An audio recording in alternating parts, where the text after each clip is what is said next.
Good morning and welcome to Gana shot. Gana shot में आप सबका स्वागत है. Today we gonna talk about a bit about Operation Sindoor and how Pakistan is losing the long-term cognitive war. Well, the general thinking everywhere is, oh, we have lost the information space and our communication strategies are not good, and I go with it. At that point of time, I think we could have communicated better and handled all that much better. But as time has gone, Pakistan is slowly losing the cognitive war. Now, cognitive war builds on information. Now, information is not always negative, there's a lot of positive information. And cognitive war has short term and long term effects. We'll discuss that. And we also, we also have to understand that Pakistan has been very good at putting out stories, and those stories have given it short term benefit and then long term misery, and that's playing out, right? As the initial burst of communications and that media hype about whatever Pakistan did or didn't do, which was aided and abetted by China and America, has gone. People have started analyzing Op Sindoor, and analysis is coming out. Analysis about this whole story is coming out. How, why, and this is something which I spoke then during Op Sindoor, immediately at the aftermath of Op Sindoor, that as people read this, because military historians and guys who are looking at battle will read this battle, will dissect it. All these claims about J10 being great and PL15, X, Y, Z, all that, people will, and people are realizing that there is something more than what Pakistan, China, and America put out. And that's coming to the fore. And that's what I'm going to talk of. We'll talk of that Swiss report which came out. They're very clear about what's happened. And it matches with what we have been saying. Okay. So I'll go over it and then you'll understand the whole story. But again, I go back to the Pakistani way of thinking. I mean, just think, this was, on the second day of, go back to 71, because that gives you a psyche in Pakistan, which says how they handle these things and how they blow up things, and they lie to the world, they lie to their own people. Okay, look at this: 49 jets downed, advance and shatter enemy. This is what they started the thing then on 4th or 5th of September. Then it says Pak bomb 7 airfields, out, wiped, out, clear. On little later, big gains on land in air. Enemy loses 20 outposts. From 49, the bag went up to 74 in a matter of a week or lesser. And then one day before Pakistan fell, okay, the 95th IAF jet downed. And the next day, Pakistan downed. So this is Pakistan for us. Pakistan will make these stories, and you can't stop it. We need to understand it, and we have to be patient about what they put out, how others respond, and how we have to. And this is a very interesting clip I got out of the 71 war and how things happened. Just have a look at it, because this is the reality. Okay, at that time, we didn't have in India, we didn't have a concept of information ops or strategic communication and things like that. We didn't have. To that extent, I must grant it to the Pakis. At least they believed in information warfare from then, and that's the only thing they have. Sir, you are at liberty not to say anything. See, um, no. I mean, I can talk to you. Just a second, a little later. At the moment, some ceremony is to go on. By now, General Niazi cannot hide the humiliation he so deeply feels. It seems to me that he is close to tears.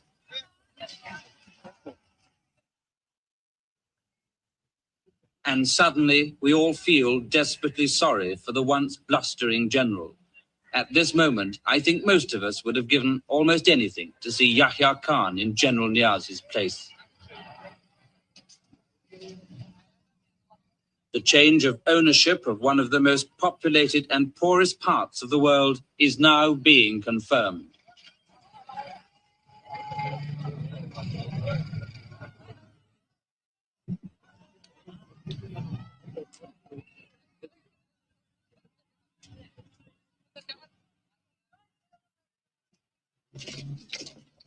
What the defeated Pakistani army leaves behind it is a legacy of bitterness and hatred. After all that's happened, it's not unnatural, I suppose, for the people of Bangladesh to bay for blood. Their soil is soaked with it, but the lust for revenge is a bad foundation for nationhood. So just look at it. Look at those, earlier thing about all this, and look at that surrender ceremony. This is the reality of Pakistan. Okay, so in the end, they get defeated. Okay, and then now it doesn't matter whether they're defeated or not. They're victorious. The whole nation celebrates this kind of a victory. That's cognitive warfare. They're fighting a cognitive warfare against themselves. Cognitive warfare is more psychological. Okay. Now again, I'll show you this next clip is this clip is from Op Sindoor. Look at the Pakistani reactions in this. It's a compilation of all that. We know that we've seen it. It's not something new, and they don't believe it. Even as late as yesterday, I made a comment on some comment by a Pakistani or observation by a Pakistani. He says, "Have you forgotten eight love?" And he is a guy a chap called Najam Ali, who's supposed to be a thinker, and he's got some 50, 60,000 followers and all that.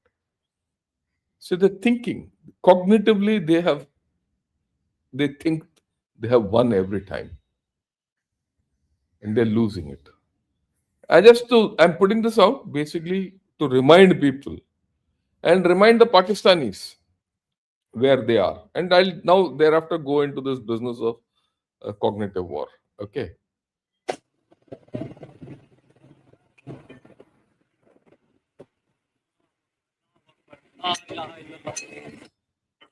भाईजान नूर Khan base में आके गिरा है ये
Yeah. So sorry, I was.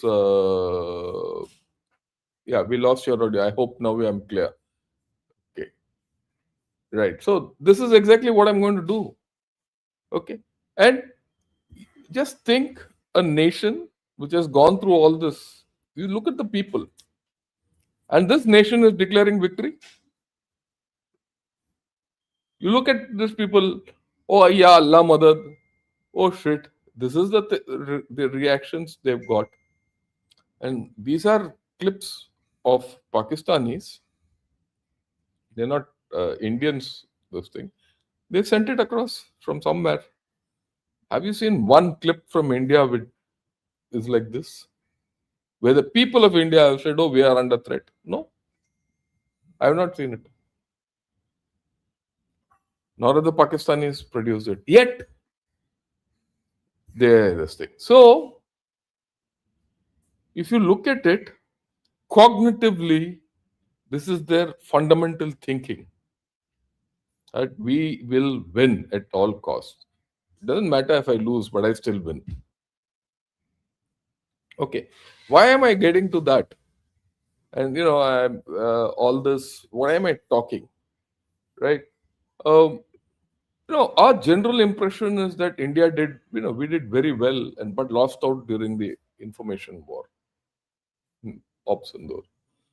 Well, that might be correct to a large extent, but it belies a major issue that cognitive warfare, unlike information warfare, is long term. And let me tell you, we are winning the long term cognitive war. I'll come to that issue of that Swiss report. See, you also have to understand after this, people are coming to India to buy new equipment. Why would they buy new equipment? People want Akash, people want attacks, people want Akash Tir. A lot of people have come. Give us Akash Tir type. No one is going to Pakistan. No one's going to China. If you see the overall balance of equipment or other arms sale, ours is going up. China is coming down. Pakistan is this thing, and they're now trying to sell that JF-17, and it will go nowhere. Okay, now before I get why I took all this is, you see, uh, once the sheen is over, once everything is over, people have got down to serious study, which I said earlier also. There are reports coming out now which say, look, India spanked Pakistan.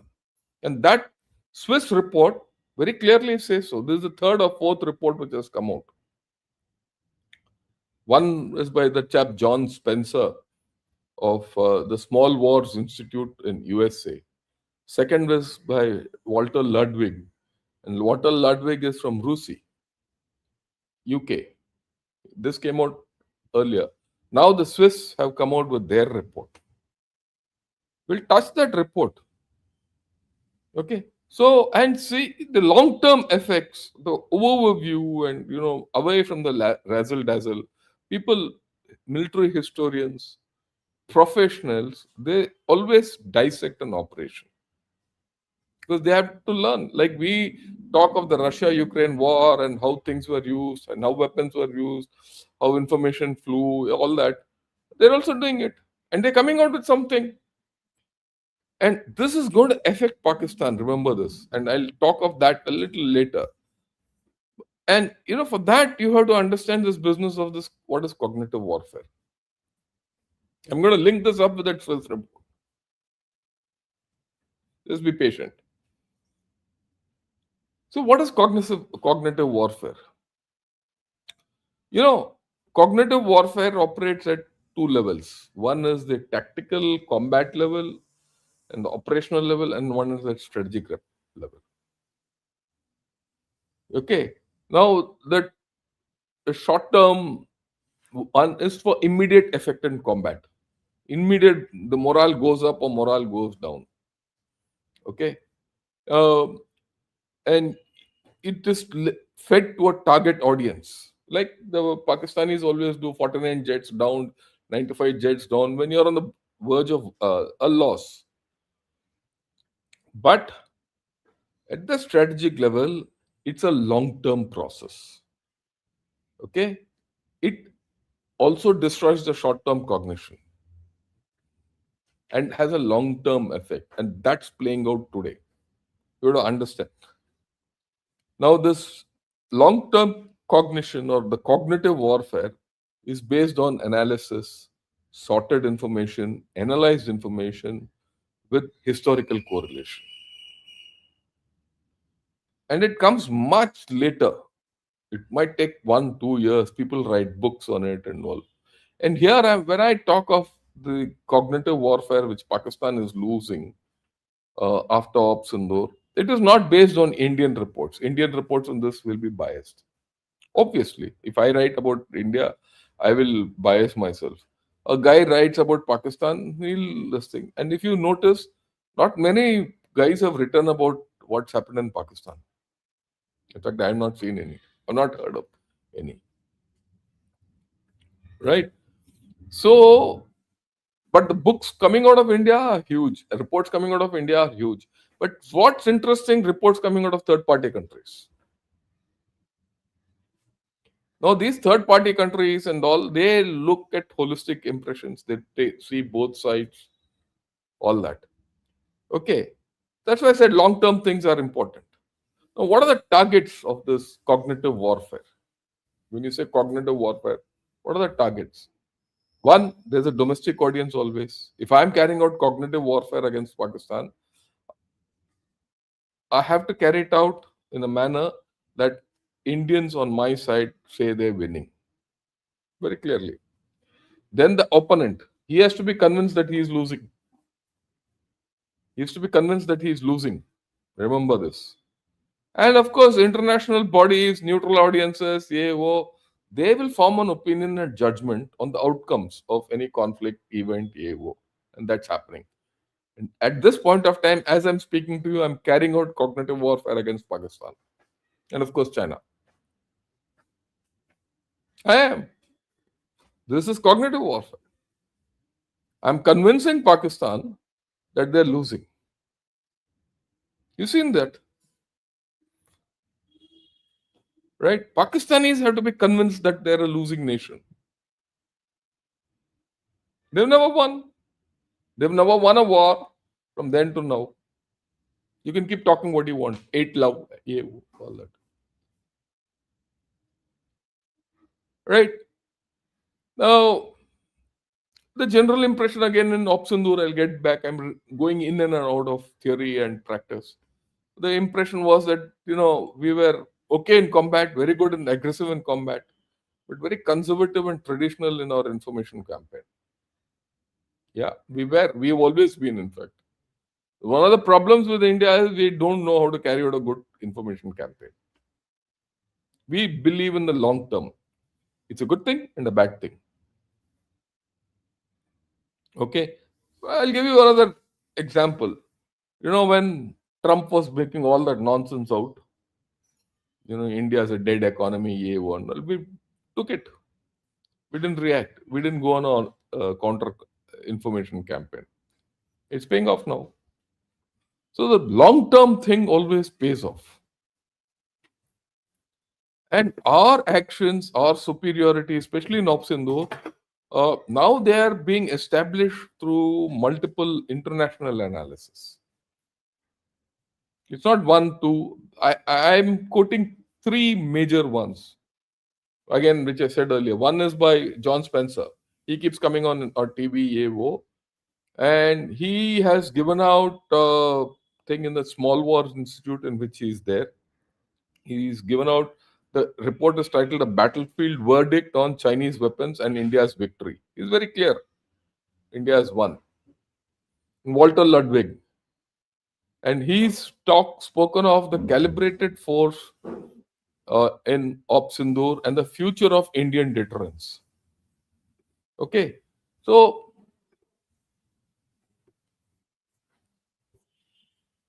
yeah, okay, and in my opinion, let me show you this little slide which I made. A cognitive war based on Op Sindoor is not done. As days have passed, right? As days have passed, fresh issues are coming out, right? On everyone who does this, Lalta,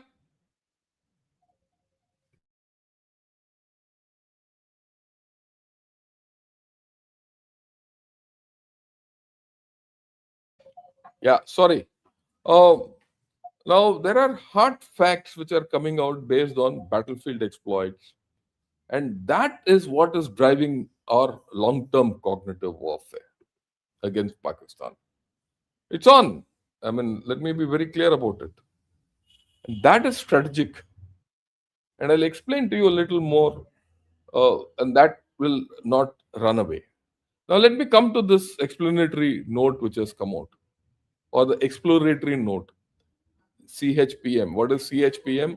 Center for Military History and Perspective Studies.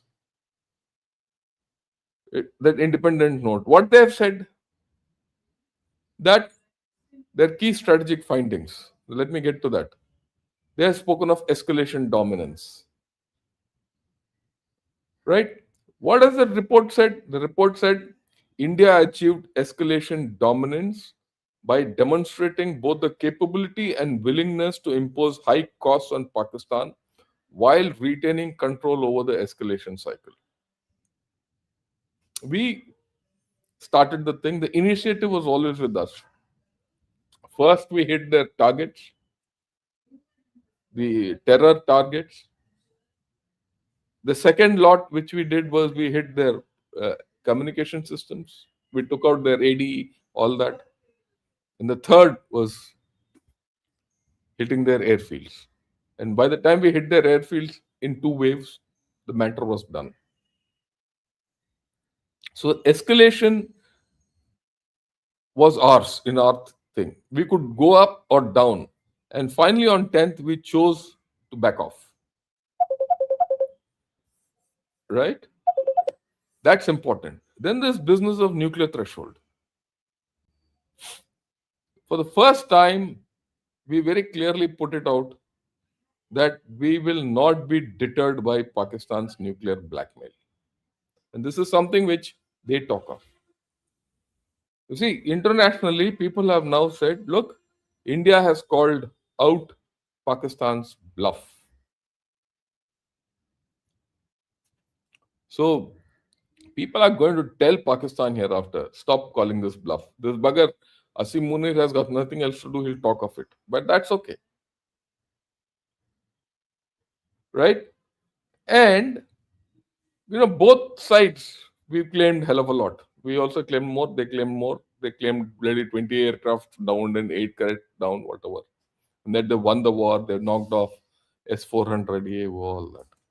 But what this report tells is that Indian operations imposed greater and more durable operational constraints. Operationally, Pakistan could do very little. So let's project it into the future. What Pakistanis need to understand, they will never be able to initiate battle. And if they initiate battle, they'll never be able to finish it. It is India who has to do it. And that is something which they need to understand. And I'm sure they'll understand as days go by. More reports of this nature come. Okay. The nuclear threshold is something which India is prepared to take them on. And as days go by, the durable constraints, operational constraints on Pakistan will increase. I'm just projecting this. Okay. Of course, there is a tactical and technical analysis. They've spoken of our initial strikes. They've spoken of our air-based neutralization, which we did on 10th May. Then they've spoke and a lot about indigenous technology in this report. And then they spoke of the layered defense. How India has evolved an integrated layered defense. This is mota mota. I'll read out a few excerpts of this whole story. Okay. So the point is that, uh, and this is an important thing coming from the Swiss. So you have an American report, you have a UK report, and you have a Swiss report. Let me tell you something. As days go by, India becomes stronger, and our relations become bigger with a lot of players. This reports will become go more against Pakistan. ये भी होगा. No one is going to bite what Pakistan has said. Now, let me read certain excerpts from this report, which is interesting. This report says this clash between Pakistan and Indian air forces initially saw the former achieve a clear tactical victory by shooting down several enemy fighters, and then largely fail in its conduct of strikes over Indian territory, as they were countered by an integrated air defense system whose effectiveness was one of surprises of the conflict.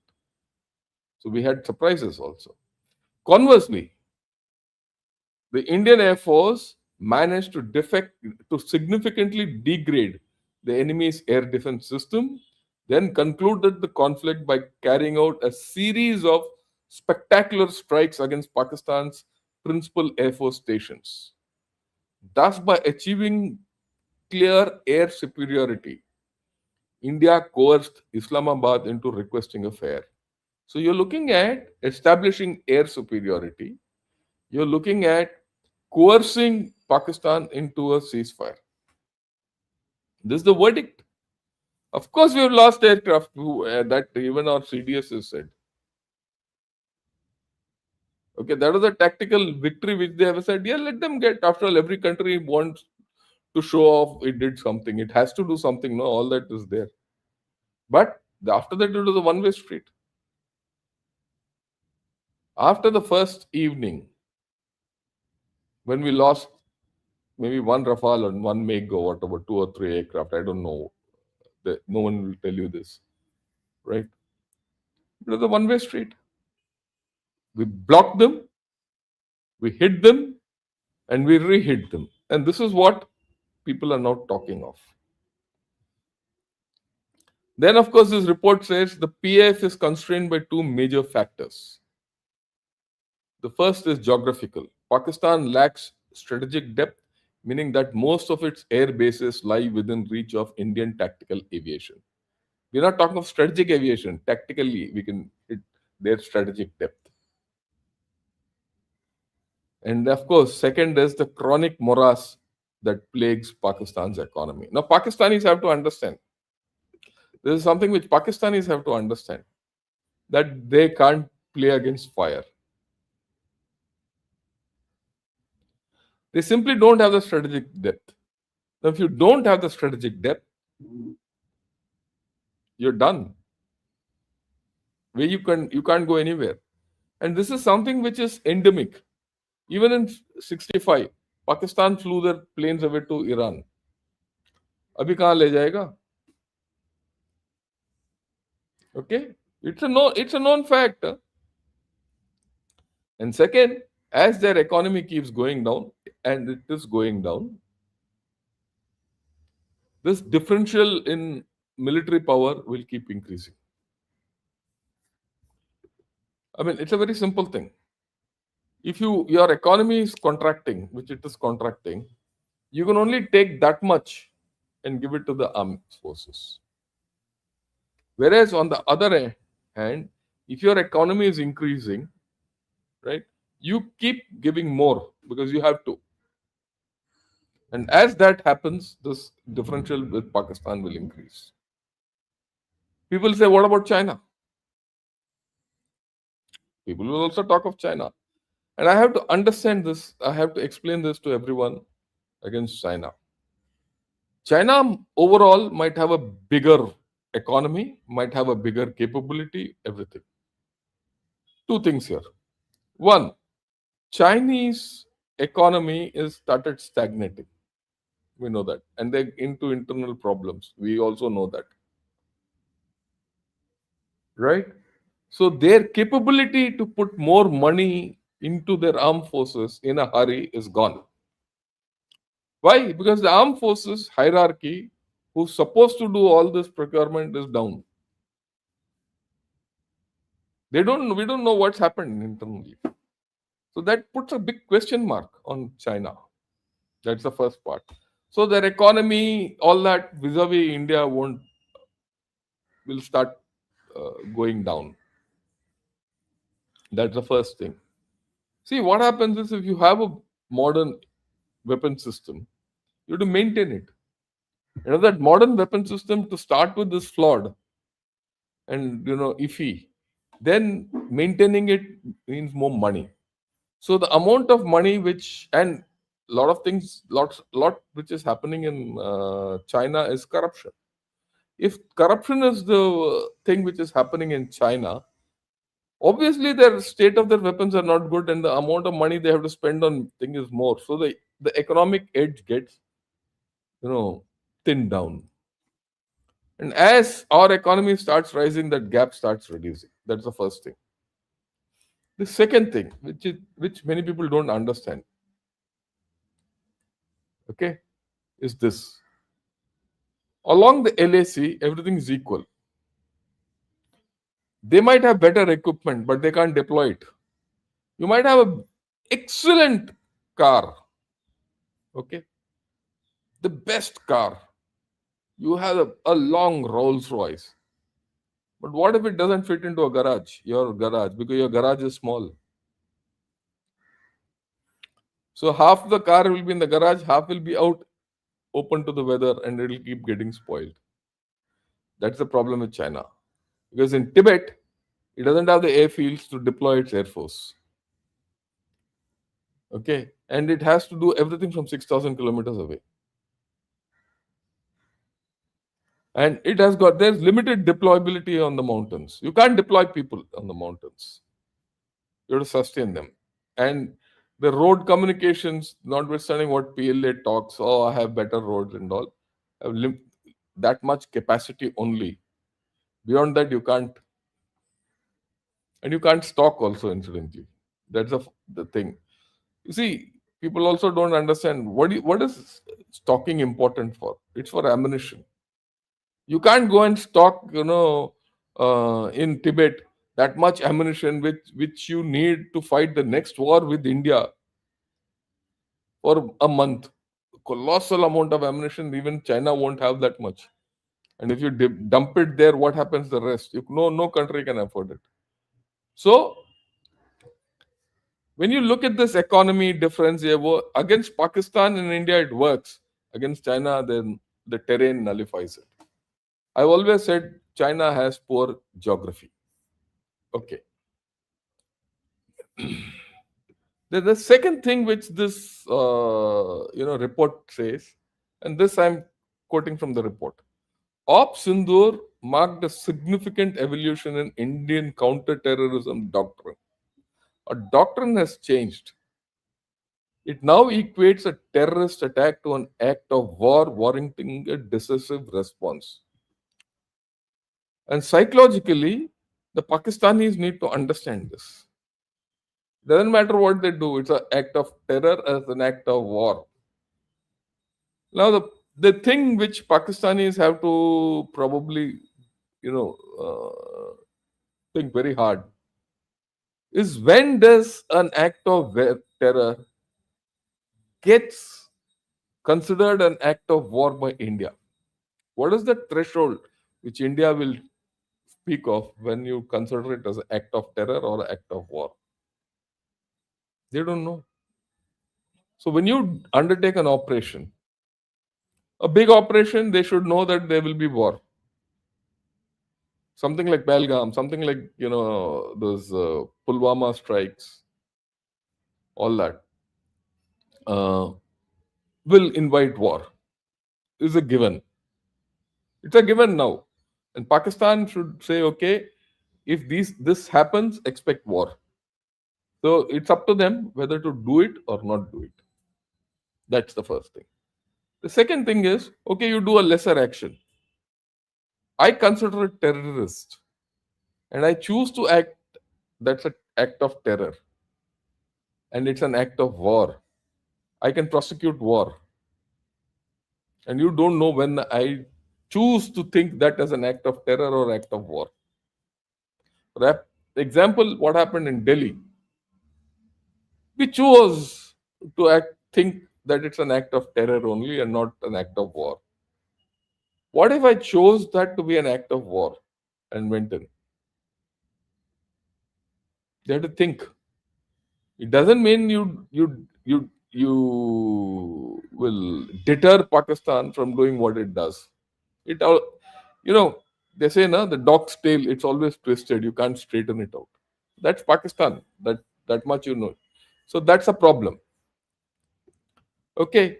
Uh, Another issue which came out is this is important.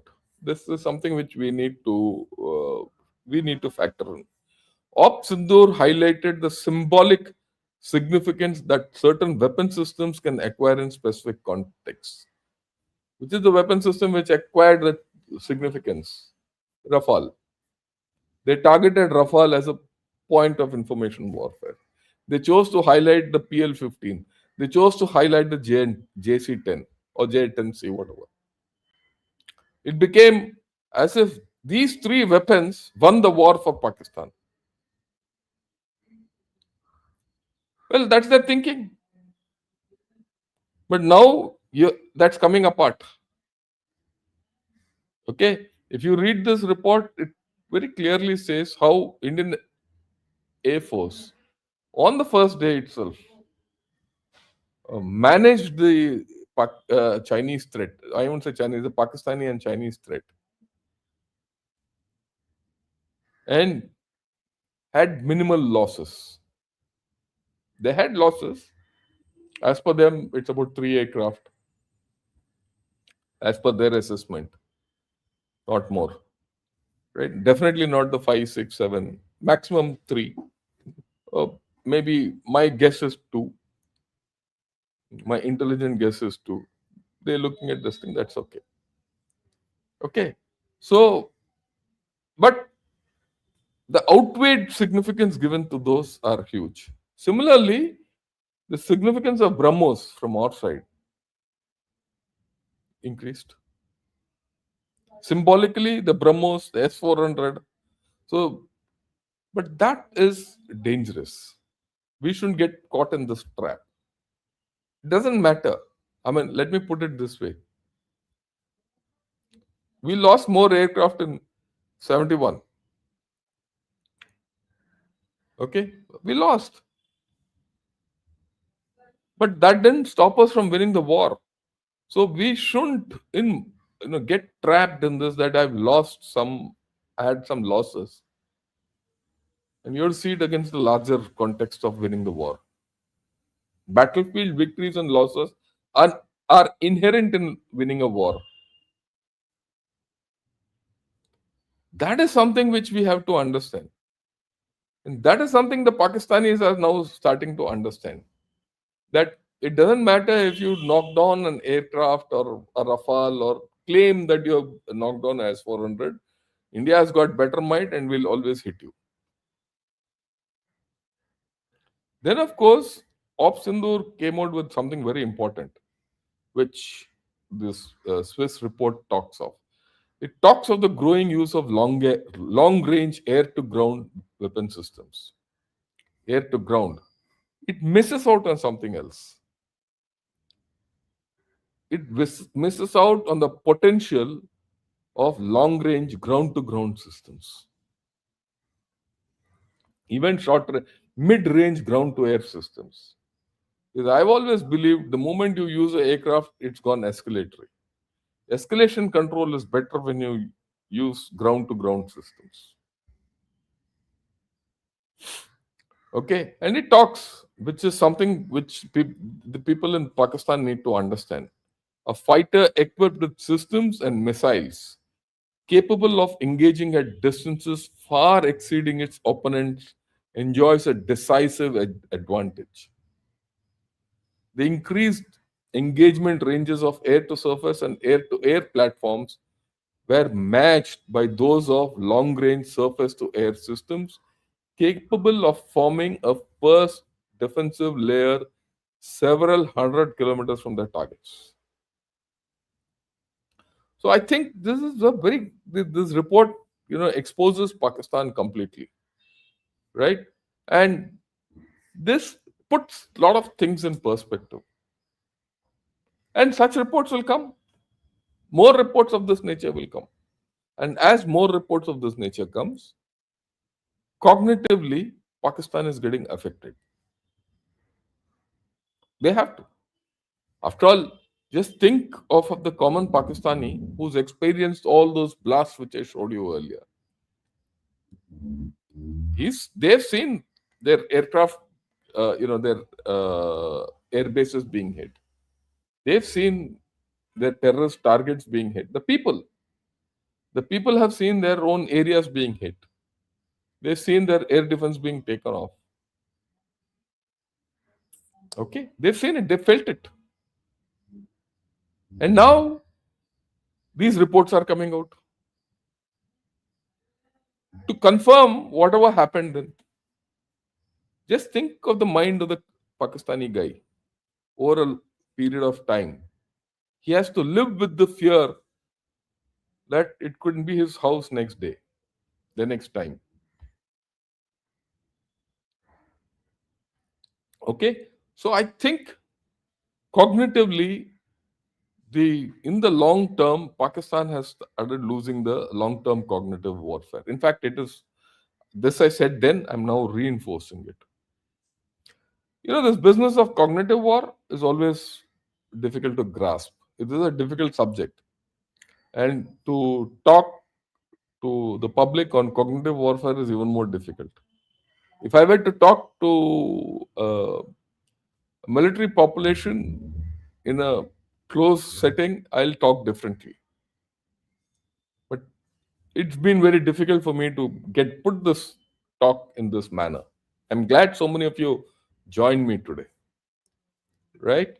Okay, the last thing which I think Pakistan needs to realize and we also need to realize is this uh, graphic.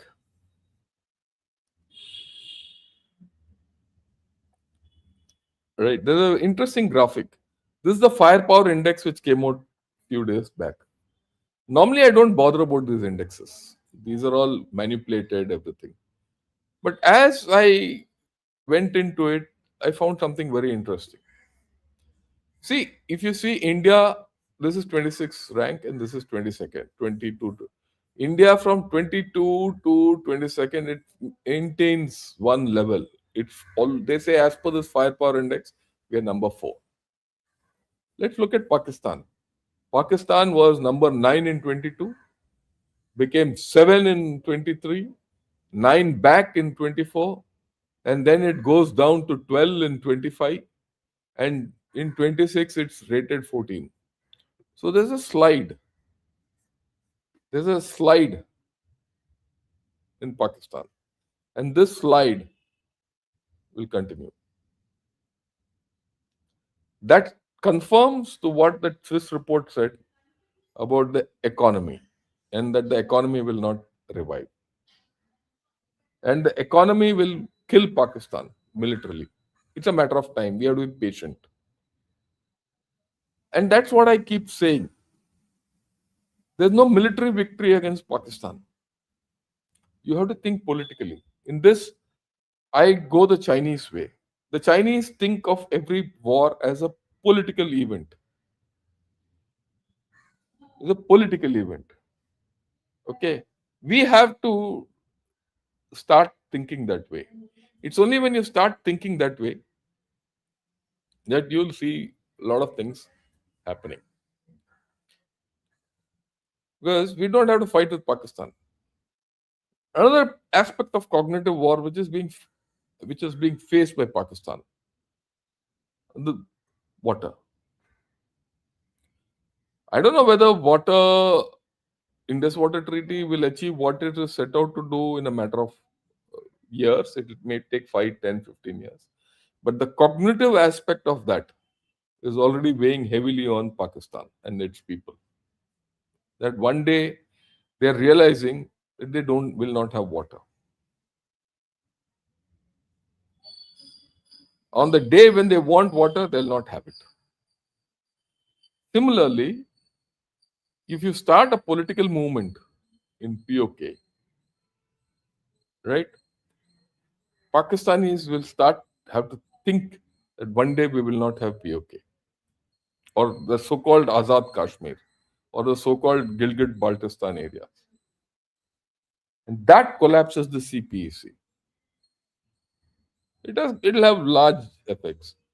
That is the next stage. I think we have to start thinking cognitively.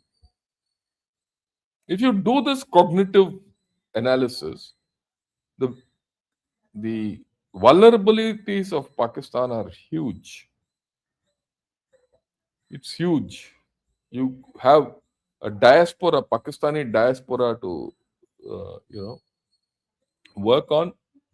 The average Pakistani guy whose life is becoming worse to work on, even the elites and the Pakistan army. You start thinking cognitively. Is it working? Yes, it's working in a natural form. Are they losing the long term cognitive work? They're losing it naturally.